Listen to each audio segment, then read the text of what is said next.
got a good name. I'm Dave. Oh yeah. We'll be back, guys. You know, I love the feeling here, the vibe. You got firemen. This is from Ireland, actually. That's what's up. Yes, Let me see. that is two different of the best Irish shops you ever That been in. is a true Irish cap, bro. From Killarney. This is my target. Our family are the Longs. Actual Michael Collins. Long's Pub in County Cork, now known as the Diamond Bar. The counties of Ireland in Troy. Okay, which one? The counties of Ireland in Troy. Yeah. They also own. Read our travel story on Ireland in Taste and Shop magazine. You can read it in print or online at tasteandshop.com. Wonderful dish to enjoy any time of year, especially cooking outdoors. So our hats off to our friends in Killarney, Ireland. Some good mutton or goat. Our Irish Scots friends, our Scottish friends enjoy. You know, 8,000 years ago, the Irish Scots actually used goat instead of lamb in their dishes.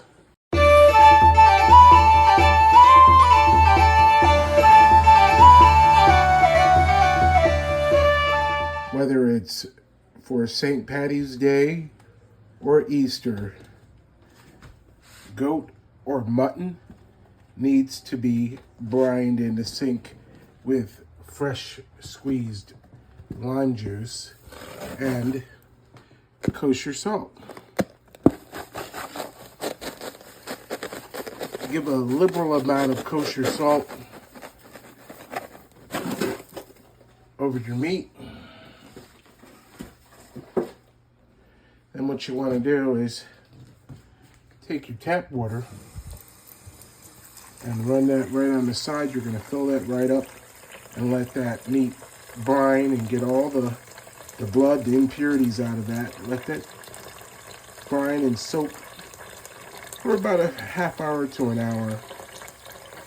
You can see already on the side that I rinsed this once, but now with the kosher salt and the lime, that's going to brine the meat. It's going to pull out all the blood and impurities. We'll rinse that, pat that dry. Over here we've got our vegetables, potatoes, celery, carrots, squash, garlic, bay leaf.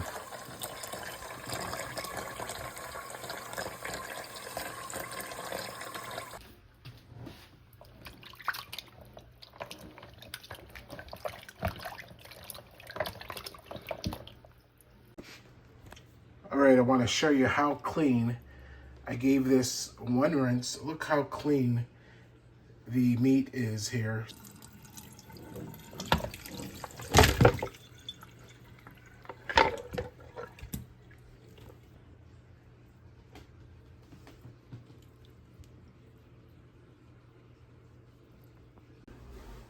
All right, so whether you have goat, mutton, lamb, whether it's St. Patrick's Day or whether you're doing this for Easter, my mother always made leg of lamb for Easter, but this is a really simple dish to make. If you you have your mutton or your goat meat here, bone attached, you can look at the history. My family is Creole, and we're also Irish Scots. So my last name Long, the Langs and the Longs came from Normandy, France. They sacked England, and they ended up in the United Kingdom of Great Britain and Northern Ireland. Lord Cromwell then took all the minority Irish and he expelled them to the Caribbean islands. And that is how they ended up in places like Jamaica, Trinidad, whatever. What we have here is we have the meat. I'm going to take this now out and see how much water is left. Not too much. So what you can do is then add your meat to your bowl and add a little bit of extra virgin olive oil. We're going to add a little bit, put your finger over this. This is mustard oil. We just want a tiny bit of that, about a teaspoon and a half. We want to add some baking powder for browning, because we're going to sear this off.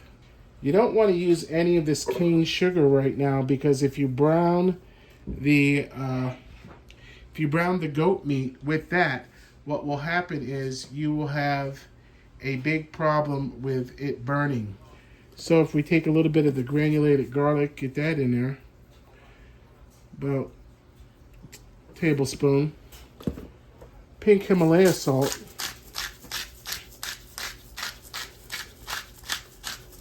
we're going to add another shake of that after we get it all mixed up here a little bit. And then some of this goat spice, Chief Brand Products goat spice to that. Then we can begin to get this all moved around and rubbed with this dry rub with the oils, the mustard oil and the extra virgin olive oil. Now what I did was I actually put this in a larger bowl so that I can really get in here and massage. I put more pink Himalaya salt onto the meat, a little bit more baking powder and granulated garlic. We didn't add any more oil to this because you really don't need it.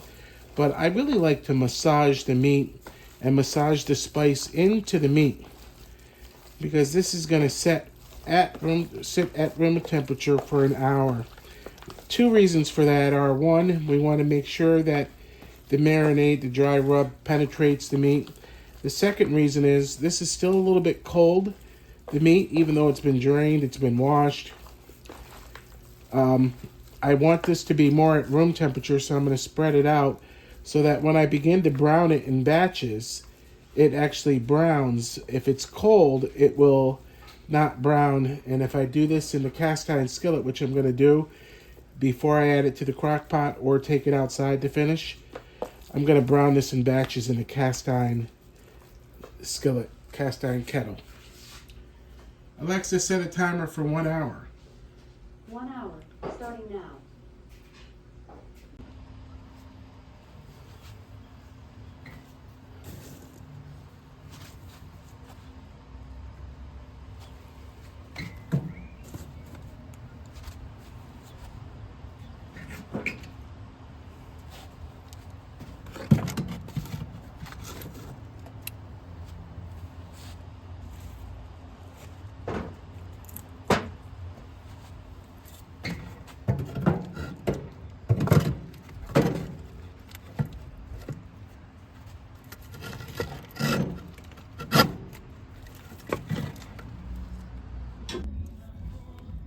Okay, so that kettle is nice and hot. What I did was I wiped it out with some paper towel from any old oil that was in there. I'm going to add a little bit of portana to that, extra virgin olive oil, and I'm going to start batch cooking.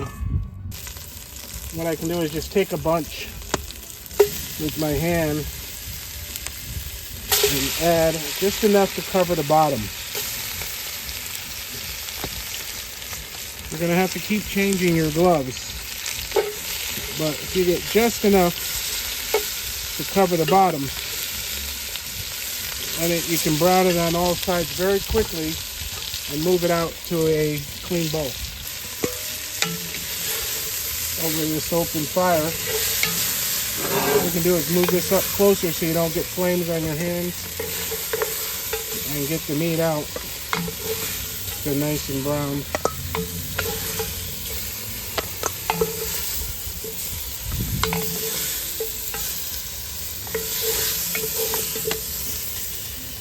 And if it gets too hot, just pull the kettle to the edge so that it's easy to get the meat out without having your hands get too hot. But look how nice and caramelized that is. Okay, move the pan back over the fire, and now you can use your other glove and put the next batch in.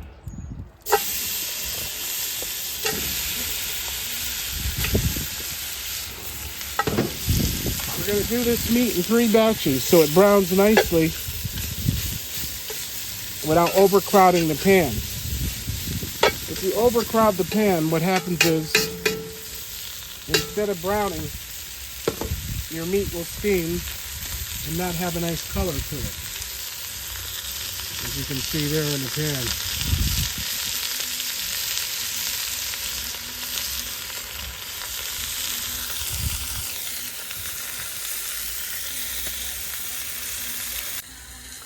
While that meat is browning, we got our vegetables chopped up here, our celery and our red onion. Over here we'll add carrot later. And we got our potatoes, our cassava, we got our ginger garlic paste, and some bay leaves and the mint, a little bit more lime, our coconut cane sugar, a little bit of coconut oil that we're going to add last minute, and a little green chili to the kettle after we put these batches of the caramelized meat into a pressure cooker for 1 hour just to cheat and get them started, get them nice and tender. We want to do this quickly.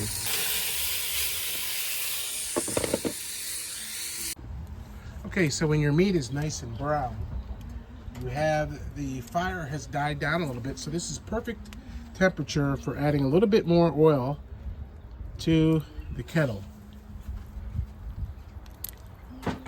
And adding your ginger garlic paste.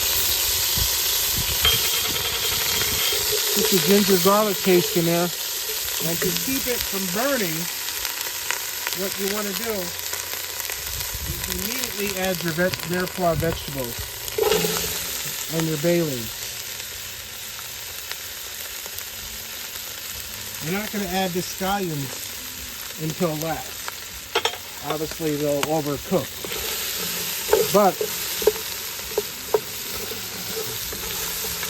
while these vegetables saute in this oil, what we're going to do is we're then going to take the meat inside. You can see how brown this came, and it's beautiful. Look how much there is. And we'll take that inside and put it in a pressure cooker for 1 hour just to cheat and get a little bit tender. What I'm going to do is I'm going to add some of this cheap brand goat curry to the vegetables, just about 3 tablespoons, and let that season these vegetables. The carrots are going to take longer to cook, obviously, and I want that onion and that garlic and ginger to cook down. And then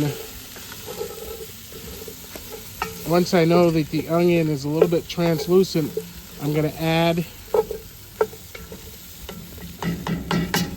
to that. And then when we add the chicken broth, we'll put the lid on and let that just simmer over this outdoor fire. Let's go get this meat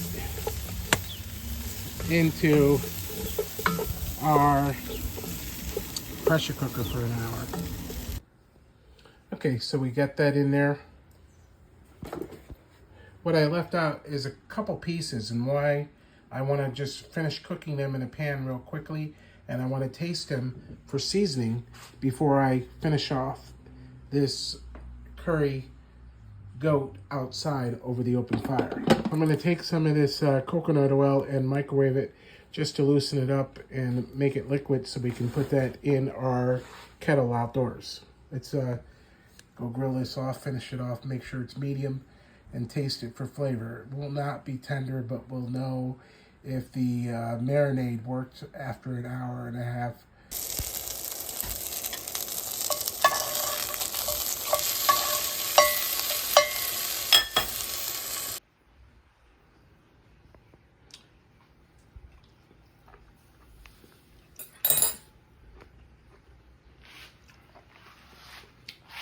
That's got good seasoning. Let's add that to here.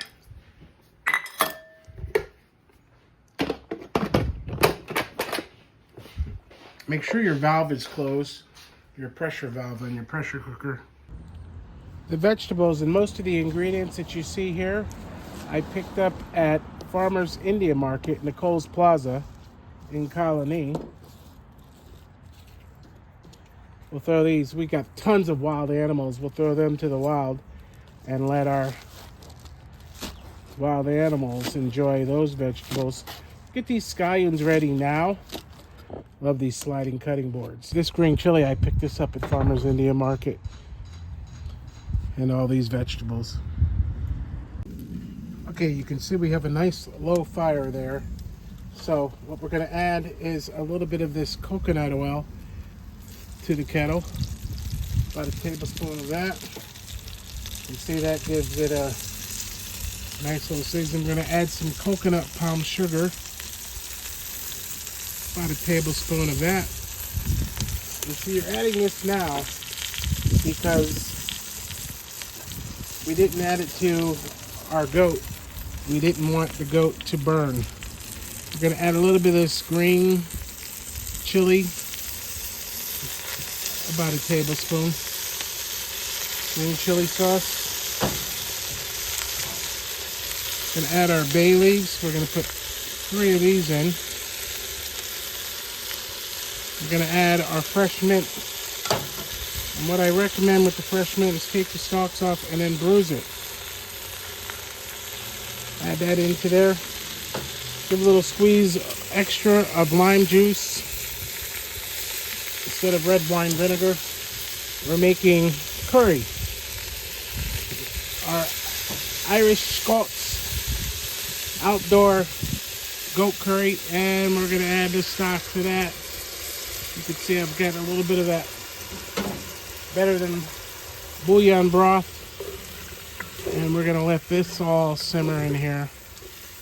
I don't want this curry goat to be too soupy, so that is why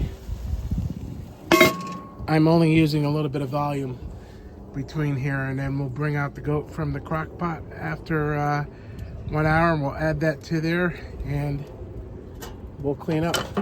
In the meantime, we'll add the scallions later. And we've got the cassava. We've got the cassava still to cook. We still got potatoes to cook. We still got beautiful ripe plantains to cook. We'll do those by themselves. Okay, it's time to add our tomatoes. I love these kettles because the handles, you can take them off the fire for a minute. Get a paper towel and put them down on a stainless steel table that we keep outdoors without having the table get all black. And I'm going to put another log on. I'm going to move these logs around, and this is why this is perfect. This little gardening tool is perfect for getting another log on our coals. We got a little ways to go. By using natural wood, you don't have to wait for charcoal to ash over again. And you can get another log on the fire as such.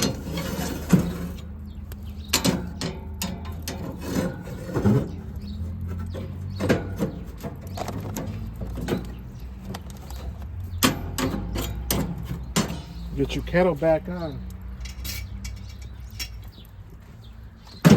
Over that. There is an actual tool that takes that lid off, but I'm going to use this. Put this on the paper towel. And then what I'm going to do is get my San Marzano tomatoes that are peeled, Pomodoro Pilati, get them crushed up.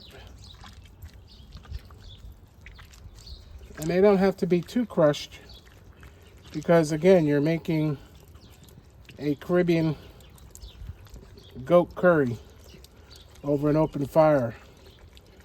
Add that to there.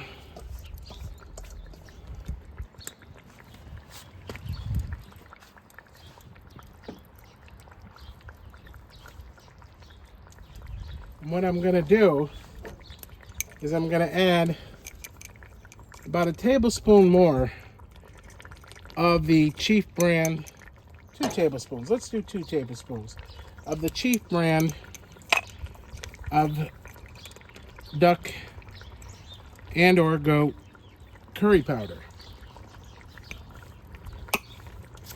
Get that put out of the way.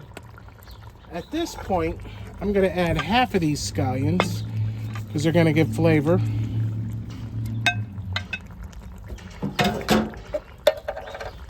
And get this nice curry going. The tomatoes. That's the point of when you want to add the tomatoes. They give a nice flavor. And when we zoom in, what you can see is this is already getting the nice color of a curry.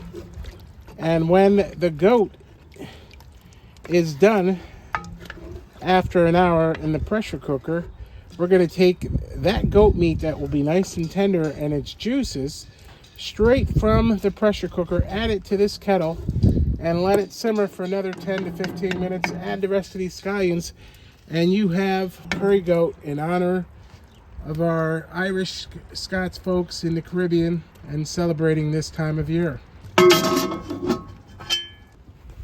There's nothing like enjoying an outdoor kitchen. Smokers, pizza ovens. We love this pizza oven. We've been getting a lot of use out of that outdoors here. And our new baby boy. This was actually given to me by a friend, a Weber. Gas, propane powered. So we're going to be playing with that soon. We cleaned that up today. And thank you, Anthony. He moved to Kentucky. And I can't wait to load this bad boy up. Anthony also gave us this. Look at this thing. Look at the amount of racks of pork butts or ribs that you can get in there. It has its own firebox on the side. And of course it's a chimney smokestack. Can't wait to get this bad boy going. We'll make some more wood-fired pizza and enjoy our great outdoor kitchen. And of course we have the rotisserie that goes on the top of that one.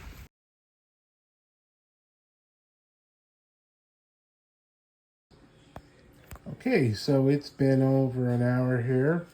Let's check out our goat and see how it is. The dowser is down. Make sure your dowser is always down before you open your pressure cooker. And there is our goat meat. Let's see how tender this is. Oh boy. See how tender that is? I actually went an hour and a half on this goat meat because I wanted it to be perfectly tender. We're going to take this outdoors and add this to our kettle over the open fire. Let's taste that. That's delicious. Okay, so let's take a look in here. All right, so here is our vegetables. You can see our vegetables and our curry sauce looks great. We've got bay leaves in there that we can pick out. Now, what you can do is then take your goat meat. It's nice and hot. I'm going to actually drain it off because there is a lot of oil from the goat that came out of the pressure cooker, but you can see how tender that is.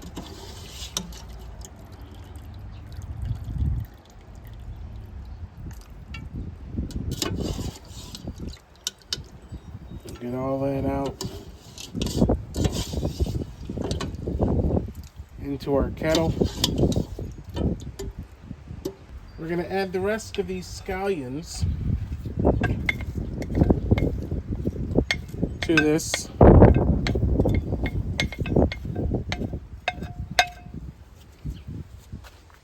And then we'll use these 2 spoons and we'll toss this together to coat. And see, I like this curry goat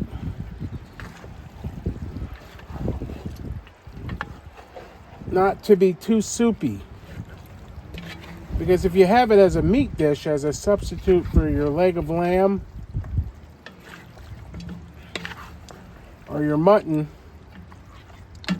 you have this more like a choukri, and you can take this bay leaf out, put it into your scrap can, and then what you have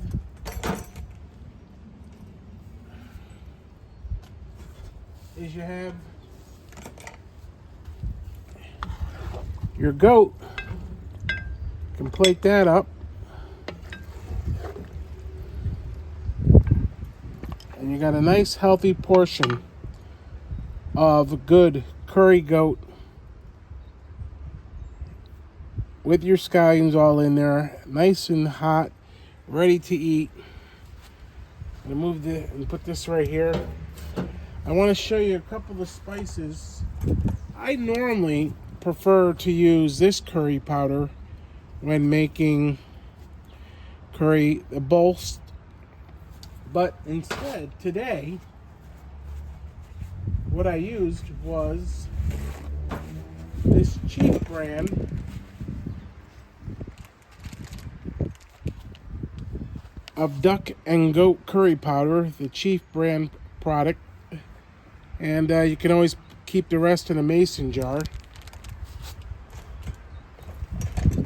Now if you like a little extra heat, you could use a Caribbean hot pepper sauce if you want to make it a little bit spicier, but I would say that this, my friend, is a wonderful dish to enjoy any time of year, especially cooking outdoors.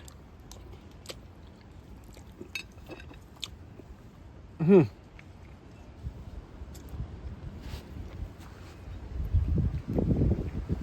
the flavors are perfectly balanced.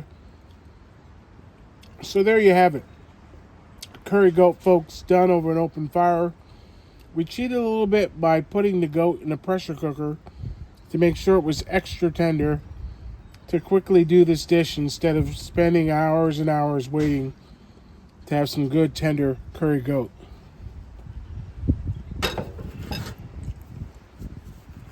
Hope you enjoyed this video from Taste of Schenectady and Beyond magazine,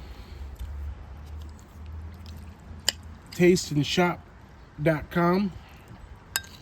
Both our print publications, our online publications, and you too can easily cook over an open fire outdoors any time of year and make a beautiful curry goat dish.